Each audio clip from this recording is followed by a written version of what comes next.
E quem também é jogador rubro-negro agora é o Nicolás de la Cruz. Ele falou por que escolheu o Flamengo. Para mí la decisión siempre estuvo de este lado. Siempre tuve el deseo de vestir estos colores. La verdad que lo he enfrentado, lo he padecido. Y bueno, hoy estar de este lado creo que para mí es un gran orgullo. Llevé mucho tiempo desde que ellos tomaron la decisión de querer contar conmigo. Pasó muchísimo tiempo, pero para mí fue muy importante siempre tener presente que en todo momento, más allá de las dificultades, el club quería contar con mis servicios. Y creo que eso fue la decisión que me llevó a tomar, fue el saber que en todo momento querían que estuviera aquí. Entonces para mí eso fue fundamental.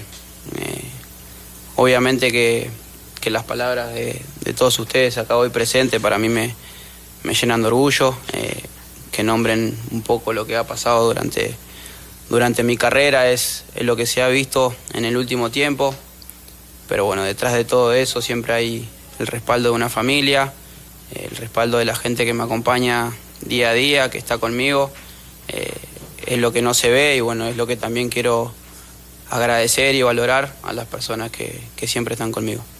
Tá aí o respaldo da família entrando em campo de novo aqui no UFC. 80 milhões de reais é a maior contratação desta janela, né? O Flamengo investindo. É um jogador só, Dija, mas é um jogador que chega com aquele estofo, né? Chega para jogar e para ser um cara, a gente comentou aqui durante a semana, que o Tite gosta muito, que é aquele cara que vem de trás, que foi o Paulinho em outros momentos, que foi o Elias. Você disse no começo do programa que o torcedor rubro-negro quer mais, mas está satisfeito com a chegada do De la Cruz, né?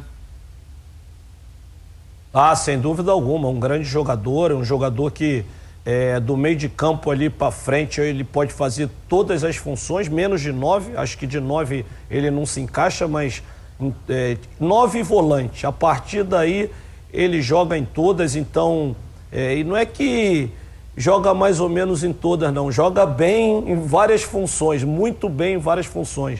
Então, assim, uma belíssima contratação.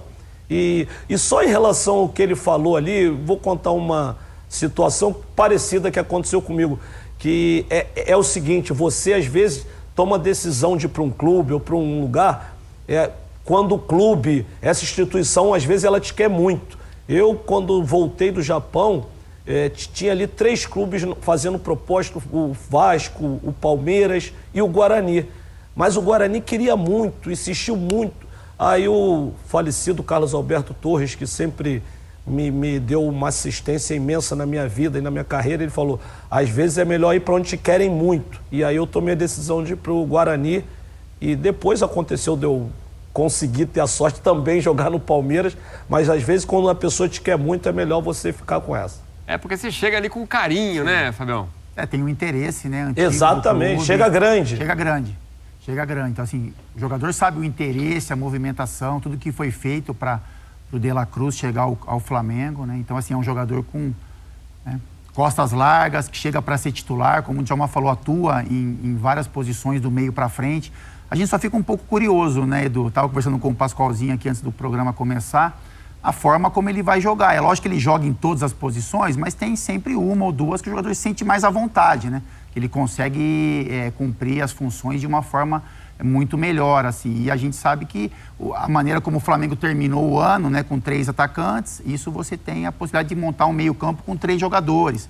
E aí o Pulgar é uma referência na marcação. Difícil você imaginar que o Pulgar vai sair do time para abrir espaço para um outro atleta. O Arrascaeta é titular absoluto. O Arrascaeta até participou também, né? O De la Cruz fala o quanto foi importante as conversas com o Arrascaeta, né? Para ele entender o que é realmente o Flamengo e assinar esse contrato. E aí tem uma disputa ali, seja na função do Gerson, ou seja numa função diferente, né? Tirando algum jogador de beirada e fazendo um meio-campo um pouco mais fortalecido. Quem ganha muito é o Flamengo com isso, mas é como a gente fala, uma boa dor de cabeça para o Tite, porque são jogadores de muita qualidade, né? A gente imaginar um meio-campo com o Pulgar, com o Gerson, por exemplo, com o De la Cruz e com o Arrascaeta, é difícil você montar um meio-campo desse no Brasil, com competições que o Flamengo tem também como Libertadores. Então o Flamengo ganha demais com essa contratação E trabalho do Tite agora, montar um time equilibrado, né? Porque os nomes são muito fortes, mas a gente sabe que, né, o time ele é vencedor, ele é competente em campo, quando você tem equilíbrio em todos os setores. E é isso que a gente vai ter que esperar um pouquinho para ver como é que o Tite vai arrumar ali os setores para que o Flamengo tenha um ano muito melhor do que foi o de 2023. Não dá para dizer que ele chega com status de titular absoluto, Pascoal. Ele é o seguinte, ele chega abraçado pelo Flamengo e abraçado também pelo, como que é, o Larjan? Larjan, arame, bufunfa, dólar, ien, euro, é isso aqui que movimenta. Então, esse é um baita jogador. Eu não sei quem vai sair, mas ele vai jogar. Não conta nada pra ninguém que isso pode virar fofoca, mas vou dizer um negócio pra você, não tem como não botar. Contrata um jogador que teve que pagar a multa. O Flamengo o Flamengo tentou conversar com o River. O River falou, a conversa é o seguinte, paga a multa. O Flamengo teve que pagar a multa para ter o jogador. O Flamengo não regateou. Se você não regateia para ter um jogador, você tem que botar esse cara para jogar. Esse é o primeiro ponto. Aí o Fábio Luciano Brilhante, como sempre, disse o seguinte, ele pode jogar, eu acho que nessa o Luiz Araújo vai correr risco. Como o Tite gosta de um meio-campo robusto, gosta do meio-campo que se posicione e que tenha saída de bola com qualidade, ele se encaixa perfeitamente. Poxa, eu vou contar um negócio aqui. Ô, Jalminho, presta atenção. Aí joga. Eric Pulgar de volante. Gerson. 2 volantes, certo? O Gerson sai um pouquinho mais. Segundo volante. 2 meias. Arrascaeta, do meio para a ponta esquerda. De La Cruz, da ponta, ao contrário, da ponta para dentro. Os uruguaios trocando uma ideia. Para abrir o corredor, porque tem ali pelo menos dois laterais do Flamengo são carrilheiros. E o que é carrilheiro? Carrilheiro é o lateral que corre em cima da linha, porque ferrocarril é trem em espanhol. Então o carrilheiro é que corre em cima da linha. Então tem 2 para fazer isso, né? O Mateuzinho e o Wesley. Então, esses caras não podem passar. Ele dá um passinho para dentro, abre o corredor aqui. E é a melhor jogada dele. É onde ele se sente melhor. Na meia ponta pela direita. Ele não é o jogador do passe terminal. O que é o passe terminal?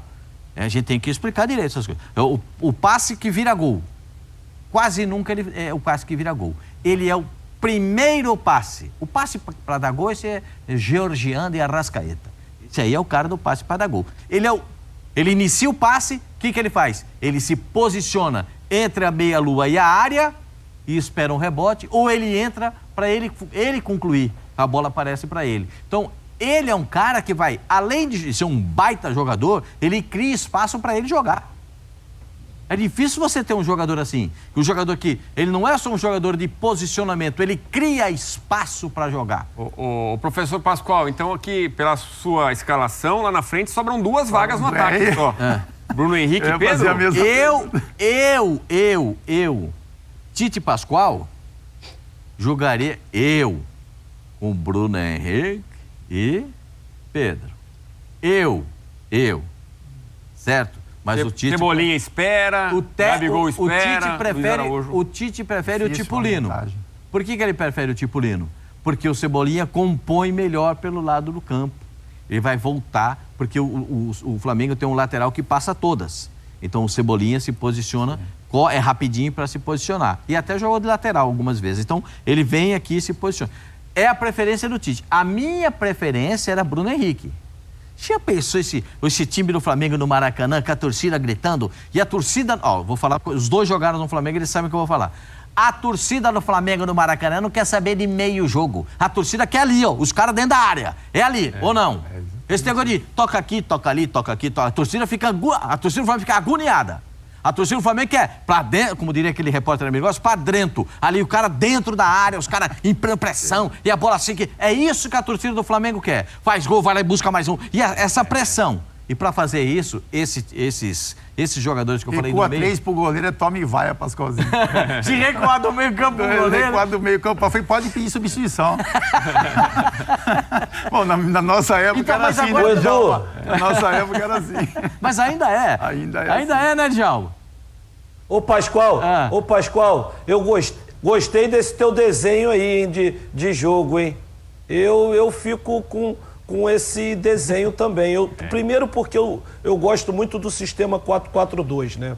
Eu acho que todos os sistemas podem ser utilizados, eu digo sempre, de acordo com os jogadores que você tem. Flamengo, com esse plantel que tem, pode jogar das duas formas, né? 4-3-3 ou 4-4-2, 3-5-2, porque tem elenco e jogadores para isso. Mas principalmente porque concordo com o Pascoal, o De La Cruz vai jogar, o Arrascaeta também. E aí o Gerson com o Pulgar também acho um cara fixo. E acho que esse meio de campo com esses 4, fortíssimo. Sobrariam 2 vagas. Eu também não abriria a mão nunca de uma velocidade, de uma altura do Bruno Henrique. E a referência que tem que ter. Aí é entre Pedro e Gabigol. Mas também começaria com o Pedro, pelo que fez aí no final do ano. E o Gabigol vai estar ali na briga também. Não penso que o Gabigol vai entregar isso fácil, não. O Tite gosta de time protegido, né? Então, realmente é um meio de campo robusto. Mas mais jogadores devem chegar ao Flamengo. O diretor de futebol, Bruno Spindel, juntei os dois, né? O Bruno Spindel falou sobre o trio que o Flamengo segue atrás, seguem as negociações por 3 jogadores, entre eles mais um lateral esquerdo. Vamos ouvi-lo.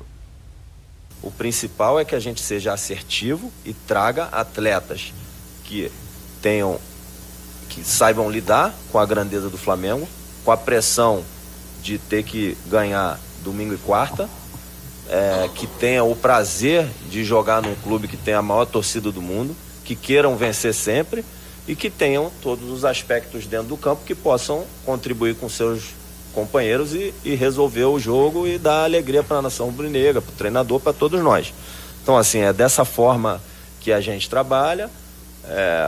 Agora, as decisões elas são tomadas no dia a dia, de acordo com as situações que vão aparecendo.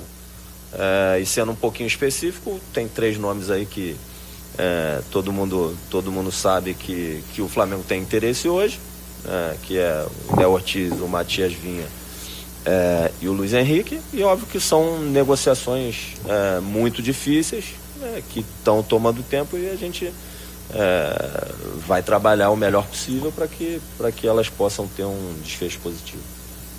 Bom, então é isso, o trio, o Vinha, o Luiz Henrique e o Léo Ortiz. Quer dizer, não está Juninho Capixaba na lista e não está Evander na lista de prioridade. Evander a gente falou que está no futebol norte-americano. O torcedor... O Evander é bom jogador. Quem? O Evander?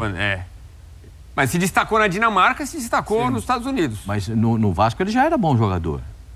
É que ele saiu muito cedo. Ele tem 25 anos agora só. Mas parece fora do radar agora, né? O Evander é muito bom jogador. Eu gosto particularmente. Acho que ele jogaria em muitos times do Campeonato Brasileiro. Mas é que no momento, Pascoal, assim, com a contratação do De La Cruz, e a gente já conversou um pouco sobre o meio-campo do Flamengo, já não é uma prioridade, né? Eu acho que é uma negociação que pode acontecer. Qualidade do jogador, oportunidade de mercado, você reforçar o seu elenco. E qual deveria ser a prioridade dos 3? Eu acho que de todas elas que foram colocadas, eu acho que é na lateral esquerda. Acho que o Flamengo também tem um probleminha na direita, né? Eu acho que são jogadores que nenhum dos 3 que estão ali são titulares absolutos, isso pode mudar no decorrer do ano, mas assim, o Flamengo na esquerda tem só o Ayrton Lucas, né? Então para um elenco qualificado, para você jogar várias competições, se você tem um problema com ele, você vai ter que improvisar realmente. E um time como o Flamengo, um elenco como o Flamengo, a estrutura que se tem, os investimentos, você não pode ter um jogador para a função. Então eu acho assim, colocando os 3, na zaga, o Léo Ortiz é ótimo jogador, mas o Flamengo tem 4, tem o Fabrício Bruno, o Léo Pereira, o Davi Luiz acabou de renovar o contrato e o Pablo. Então é mais um que chega para você ter 5 jogadores, né? 3 reservas. Então não é prioridade, é um ótimo jogador, mas não é prioridade no Flamengo. O Luiz Henrique, o Flamengo tem jogadores de beirada, tem o Luiz Araújo, né? Tem o Bruno Henrique, enfim, tem outros jogadores que podem fazer essa função. Na lateral esquerda, eu acho que desses nomes que foram colocados, talvez seja a contratação, no momento, mais importante. O Dija, se chegarem esses 3 aí, o torcedor do Flamengo para de cornetar, né? O Dija também. Aí é o sonho, né? Sem dúvida alguma. Eu acho que o caminho é esse, para contratar jogadores desse nível. Eu acho que são jogadores que vão chegar para disputar a posição titular, não são jogadores que vão chegar para compor elenco. Tanto o Léo Ortiz vai brigar para ser titular, o Vinha também, E o Luiz Henrique ali pelo lado direito tem todas as possibilidades também de ser titular. Então, se chegarem esses jogadores, excelente os 3 nomes para o Flamengo, mas concordo com o Flávio, ou com o Fabião.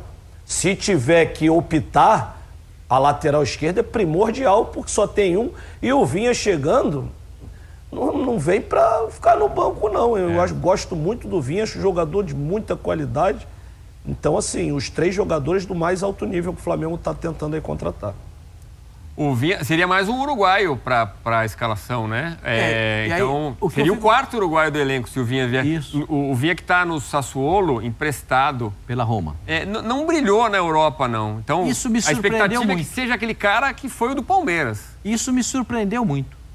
Porque se você analisa, a contratação da Roma foi baseada nas atuações dele no Palmeiras. E se você fizer uma análise do comportamento dele no time do Palmeiras, me surpreende muito ele não ser titular da Roma. Me surpreende. Por quê? Porque ele tem todas as características do futebol italiano. Ele não é só um lateral apoiador, ele é um lateral que sabe se comportar no apoio, até finaliza, faz gol de cabeça. O jogador aqui no Palmeiras tinha essas características, mas a prioridade, como no futebol italiano, é o setor de marcação no meio-campo para trás. Na seleção ele tem um papel importante, né? Ele joga de zagueiro da seleção uruguaia, muitas vezes, né? Porque o treinador da seleção do Uruguai é louco. Ele gosta um pouquinho dessas coisas de mexer. O cara que é volante e bota lateral, o lateral e bota de meio. Ele gosta de umas coisas diferentes, vamos dizer assim, né? Ele é louco Bielsa. Então, ele gosta de dar essa mexer. Então, ele põe o Vinha de quarto zagueiro. Quarto zagueiro. E tem o Piquerez. Tem o Piquerez. Agora, o Palmeiras tem 2, contratou mais um lateral, vai jogar de lateral e ponta, por conta de saber que o Piquerez vai para a seleção. O Flamengo tem tantos jogadores convocáveis que aí se justifica ter um elenco desse tamanho, dessa importância. Porque se você contar, os 4 uruguaios jogam onde? Na seleção. O chileno joga onde? Já são 5... Numa convocação molezinha, sem falar da seleção brasileira, numa convocação assim, simples. E agora em março é a primeira convocação, né? Quando sair a primeira convocação em março, o que vai acontecer? Time. Perdeu 5 o Flamengo. E o Flamengo de 2024 promete, nação, pois como o próprio De La Cruz destacou, ele quis ir para o Flamengo, ele quis vestir a camisa do Flamengo, isso é muito importante. O Flamengo foi lá e pagou a multa rescisória para trazer o jogador. O cara veio com gosto para estar representando as cores do Mengão. O Cariel vai ajudar muito o nosso Mengão a conquistar os vários títulos agora em 2024. Outra informação importante que trago para vocês é que Bruno Spindler e Marcos Braz viajam hoje para a Europa para estar dando continuidade aí nas possíveis contratações aí de Luiz Henrique, do Real Betis, que interessa muito ao Flamengo, viria por empréstimo com passe fixado, uma boa negociação. Não é prioridade para o Flamengo, mas uma ótima oportunidade de mercado. E a situação também do Matias Vinha aí, que é da Roma, está emprestado ao Sassuolo da Itália e está no radar do Mengão. Ao que tudo indica aí, a Roma aceitou reduzir o valor da negociação. Ela queria 10 milhões de euros, agora baixou para 8. Pode chegar nos 6, 7 aí, vai depender do poder de barganha aí do Marcos Braz e do Bruno Spindel. E como o próprio Fábio Luciano destacou, a questão da negociação para o Evander, para mim não é prioridade. A gente tem ali o Matheus Gonçalves, que voltou do Red Bull Bragantino, fez um bom campeonato brasileiro pelo Red Bull Bragantino e pode agregar ao Flamengo. Esse aí seria uma contratação que eu acho que o Flamengo não precisa estar fazendo no momento, cara. Olha, dá gosto de ver essa possível formação do Flamengo em 2024. Ó. Rossi, Wesley, ou Mateuzinho, ou Varela, Fabrício Bruno, Léo Pereira, Ayrton Lucas ou Matias Vinha, ó, cara, que meio de campo, hein? Pulgar, Gerson, De La Cruz, Arrascaeta, Bruno Henrique, Gabigol, Cebolinha e Pedro, hein? Cara, que timaço. 2024 promete, cara. Tite, ó, com o jogo de cintura ali, vai conseguir dar muita alegria para a nação. Nação, vou ficando por aqui. Não esquece de se inscrever no canal, ativar as notificações, deixar o seu like e comentário, pois isso ajuda muito no crescimento do nosso canal. E deixar também os créditos aí do React aí ao programa SPN FC da SPN Brasil. Grande abraço a todos. Fui!